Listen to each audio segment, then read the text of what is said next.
तो कैसे हो मेरे प्यारे प्यारे भाई और बहन है, तो आप सभी का स्वागत है आज की इस न्यू वीडियो में।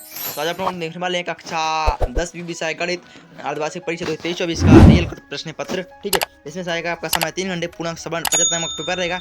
एक से लेकर सारे क्वेश्चन के आंसर मैं इस वीडियो में प्रोवाइड करवाऊंगा। तो चलो बढ़ते हैं आपके क्वेश्चन फर्स्ट की ओर। सही विकल्प चुनकर लिखिए। तो सही विकल्प आपका पहले इस प्रकार से है। ठीक है, सही दो संख्याएं ए और बी इस प्रकार की ए इंटू बी इक्वल टू 432 और एलसीएम होगा। इस प्रकार से आप लोग देख लीजिएगा आपका क्वेश्चन। ठीक है, तो ये द्विघात बहुपद आ चुका है आपका। ये द्विघात बहुपद मोस्ट इंपोर्टेंट है क्योंकि ये परीक्षा में आता ही है। ठीक है ना, और ये प्रश्न है जो तीसरा, ये वाला आपका आ रहा है 2021 से आ रहा है। 21 से अभी 23 में भी आ गया और 22 में भी आया था। ठीक है ना, तो इसको अच्छे से पढ़ लेना। और श्रेणी वाला आता है आपका श्रेणी क्रम, ये भी आया था 21 में शायद। ओके, सो इसको भी अच्छे से पढ़ लेना आप लोग। और किसी त्रिभुज ABC में DE, ठीक है, इस प्रकार से आपका प्रश्न पत्र हो जाएगा। जो भी लिखा आप लोग पढ़ लीजिए ना। दो बिंदुओं, इस प्रकार से आपका प्रश्न का पहला छठवां है।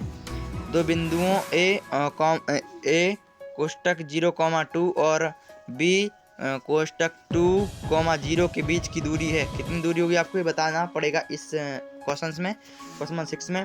फिर आपका रिक्त स्थानों की पूर्ति कीजिए। तो रिक्त स्थान आपसे आते हैं, रिक्त स्थान भरिए, मतलब वो एक ही है। एक प्राकृतिक संख्या का अभाज्य गुणनखंड उसके गुणनखंडों के क्रम में छोड़ते हुए होता है। क्या होता है ना? ओके, घात 2 के किसी बहुपद के अधिकतम शून्यक होते हैं। कितने होते हैं? यदि किसी द्विघात समीकरण के मूल वास्तविक और समान हो तो उसी समीकरण को व्यक्तिकर का मान खाली स्थान होगा। व्यक्तिकर मान कितना होना चाहिए आपका? आपको देख देना यहाँ पे। यदि किसी समांतर श्रेणी n व पद 9-5n हो तब श्रेणी का द्वितीय पद होगा। ठीक है, दो आकृतियां जिनके आकार समान हो परंतु आवश्यक रूप से अमाप हो, समान ना हो, आकृतियां कहलाती हैं। वृत्त को दो बिंदुओं पर प्रतिच्छेद करने वाली रेखा को खाली स्थान कहते हैं। स्पर्श रेखा शायद क्या कहते हैं, जो आप लोग देख लेना आप लोग एक बार अच्छे से इसका आंसर। परिच्छेद करने वाली, प्रतिच्छेद या परिच्छेद तो 12th में होता है ना। चलो आगे बढ़ते हैं आप क्वेश्चन साइड की ओर। तो क्वेश्चन 6 से आपका अर्धगोले के संपूर्ण पृष्ठ 3πr² होता है जब r अर्धगोले की त्रिज्या है। ठीक है, वृत्त के त्रिज्याखंड का क्षेत्रफल πr² थीटा अपॉन 360 डिग्री होता है, जहां r वृत्त की त्रिज्या तथा थीटा केंद्र पर अंतरित कोण है। ठीक है, इसके बाद है दो चरों में एक रेखा के समीकरण के अनेक हल हो सकते हैं ना। तो 3 इस प्रकार से आपको लिखना है 3, -3, एक समांतर श्रेणी है। एक ऊर्ध्वाधर खंबे की परछाई खंबे की ऊंचाई के बराबर है तब सूर्य के उन्नयन कोण का मान 30 डिग्री होगा। ठीक है, दृष्टि रेखा प्रेक्षक की आंख से प्रेक्षक द्वारा देखी गई वस्तु के मिलने वाली रेखा होती है। क्या होती है आपको इसको बताना ना। फिर आपका सही जोड़ियाँ हैं संख्याओं 2 और 4 का HCF कितना होगा आपको ये बताना है।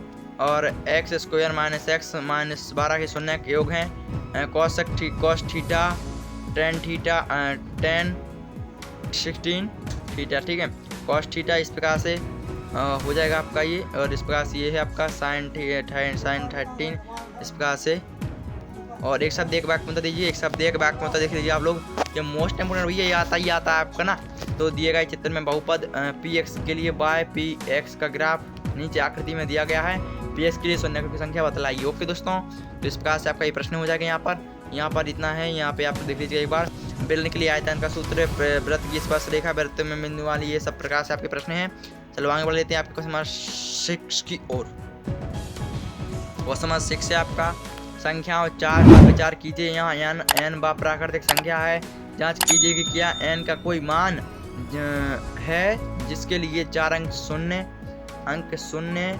और 0 पर समाप्त होता है, अथवा में संख्या 3825 को अभाज्य गुणनखंडों को गुणनफल के बीच में व्यक्त कीजिए। संख्याओं 12, 36 और 240 का अभाज्य गुणनखंड विधि से LCM ज्ञात कीजिए। दर्शाइए कि इस प्रकार से हो जाएगा आपका प्रश्न। चल रही है ना वीडियो। और ये 8वां प्रश्न और 9वां प्रश्न हो जाएगा यहाँ तक की देख लीजिए दोस्तों। और आपका ये 17, 15 प्रश्न हो जाएगा। 14, 11 प्रश्न है।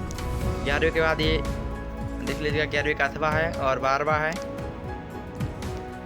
मैं 5 मिनट की वीडियो में पूरे पेपर दिखाने वाला हूँ दोस्तों, तो जल्दी देख लीजिएगा आप लोग।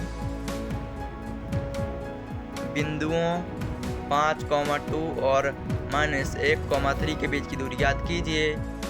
इस प्रकार से हो जाएगा आपका 13 प्रश्न 14वां हो जाएगा, ठीक है 13वां हो जाएगा। 14वें 15वें के आगे और बढ़ते हैं आपके दोस्तों ना। तो भैया यहाँ पे क्लियर फोटो नहीं आ पाई है, तो क्लियर फोटो के लिए उसमें मैं माफ़ी चाहता हूँ कि आप लोग बस इतना ही देख लीजिएगा। मैं जहाँ तक है इसकी क्लियर फोटो लेने की कोशिश करूँगा। और यहाँ पे देख लीजिएगा इस प्रकार से आपका हो जाएगा। जहाँ तक मैं पढ़ के दिखा देता हूँ आपको। यदि बिंदु ए बी क्या लिखा है यार, मेरे को भी समझ नहीं आ रहा बच्चों, तो सॉरी यार, उसकी माफ़ी चाहता हूँ। और यहाँ से देख लीजिएगा मिला कर लीजिएगा क्वेश्चन को मिला कर लीजिएगा आप लोग दोस्तों अपनी गाइडों में, ठीक है। या फिर आपने जो लिखे हैं क्वेश्चन सॉल्व भी किया है, गाइड NCERT जो भी है आपके पास, तो उससे मिलान कर लीजिएगा दोस्तों। तो उससे आपका एक क्वेश्चन पेपर मिल जाएगा। तो इस एक बार अच्छे से मिलान कर लेना, ठीक है। तो मैं यहीं तक बताने वाला था आपका पेपर, ठीक है।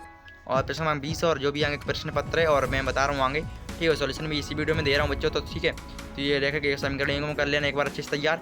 और इस प्रकार से आपका फुल प्रश्न पत्र मैं बता दिया हूँ। और आगे बढ़ते हैं आपके अब हम। और यहाँ पर ये रहा आपका इस प्रकार से एक 22वां प्रश्न है और ये 23वां प्रश्न है, ठीक है ना। इस प्रकार से आपके 23 प्रश्न तक पेपर आएगा और प्रश्न पत्र यहाँ पे कंप्लीट हुआ।